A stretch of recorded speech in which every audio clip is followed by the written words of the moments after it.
Hello বন্ধুরা, good morning. তো তোমরা সবাই কেমন আছো? আমি ভালো আছি। তোমাদের সকলকে ওয়েলকাম জানাই আমার চ্যানেল সুদীপা লাইফস্টাইলে। আজকে তোমার সাথে শেয়ার করতে চলে এলাম আমার সকালের রান্না বান্না। এই যে প্রথমেই কড়াইতে আলুগুলো ভেজে নিচ্ছি, তার সাথে এখানে ডাল বাটা, আর এখানে আছে আদা রসুন বাটা, এখানে আছে পেঁয়াজ কাটতে হবে, তার সাথে আছে কাঁচা লঙ্কা। আজকের কী রান্না হবে? আজকের রান্না হবে আমাদের ডালের বড়া দিয়ে তরকারি। তো চলো দেখাই। এই যে আলুগুলো ভেজে নিয়েছি, তারপরে এই যে কড়াইয়ের মধ্যে এবার দিয়ে দেব ডালের বড়াগুলো। এগুলোকে আগে ভেজে নেব, তারপরে তরকারিটা করব। আলুটা আগে ভেজে নিয়েছিলাম কারণ ডালটা বাটতে বাকি ছিল, ভাবলাম ততক্ষণ আলুগুলো ভেজে নিই। তারপরে এই যে দেখো, আমি ভারতের মানচিত্র দিয়ে দিচ্ছি কড়াইয়ের মধ্যে। তো আমি যেমনভাবে পারি তেমনভাবেই করছি আর কি।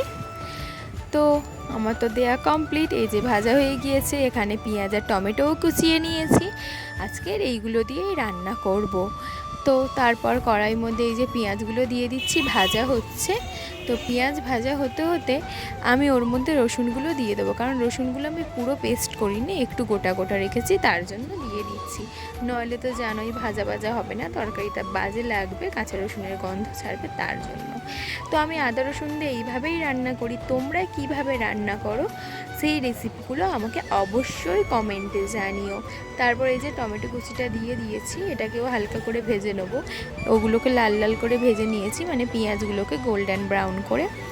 তারপর এই যে আদা বাটাটাকে দিয়ে দিচ্ছি, তারপর একটু হালকা কষে নেবো, কারণ আদা বেশি কষলে আমি লক্ষ্য করেছি একটু তিতকুটি ভাব চলে আসে, তার জন্য। তো এখানে হতে থাক। তোমরা এখনও যারা যারা আমাকে সাবস্ক্রাইব করো অবশ্যই সাবস্ক্রাইব করে দিও।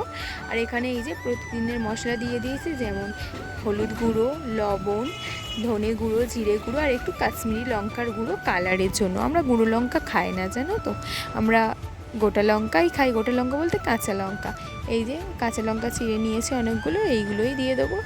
একটু অনেকে হয়তো আরও বেশি ঝাল খায়, আমরা মিডিয়াম ঝাল খাই, তো তার জন্যই ওখানে 5 থেকে 6টা কি কটা হবে জানি না কাঁচা লঙ্কা দিয়ে দিয়েছি।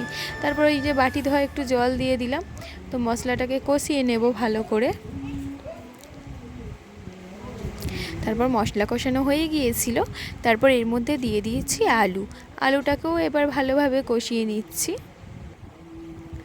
তারপর আলুটা কষে এর মধ্যে পরিমাণ মতো জল দিয়ে দিলাম। তো আমি এতটাই করছি। আর আজকের জানো তো আমাদের এক তরকারি ভাত হচ্ছে, আজকের আর অন্য কিছু করব না। তো পরিমাণ মতো জল দিয়ে দিয়েছি। আজকের এই বড়ার তরকারি আর ভাতই করব, আরও কিছু করার আছে সেটা তোমাদের দেখাবো। তারপর এই যে তরকারি ফুটে গিয়েছে, বড়াগুলো দিয়েছি, নইলে না একসাথে দিয়ে দিলে তরকারি, আলু সেদ্ধ হয়ে যাওয়ার পরে দিয়েছি, তখন আগে দিলে বড়াগুলো অনেকটা গলে যায়, তার জন্য। তারপর এই যে গরম মশলা ছড়িয়ে নিয়েছি। তারপর তরকারি ওখানে হয়ে গিয়েছে, এখানে আটা মাখিয়ে নিয়েছি রুটির জন্য।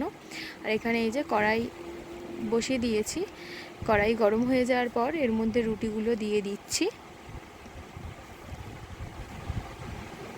তো এই যে এদিকে রুটিগুলো খুব একটা ভালো ফোলেনি, মোটামুটি আর কি, তবু দিয়ে দিলাম রুটিগুলো। তো তোমাদের ক্যামেরার সামনে জানি না কেন আসলেই ঠিকঠাক হয় না। তো আজকের আমার সকালের রান্না কমপ্লিট হয়ে গেছে। আজকের মতো ভিডিও এইটুকুই। কেমন লাগলো জানিও, লাইক কমেন্ট সাবস্ক্রাইব করে দিও। বাই।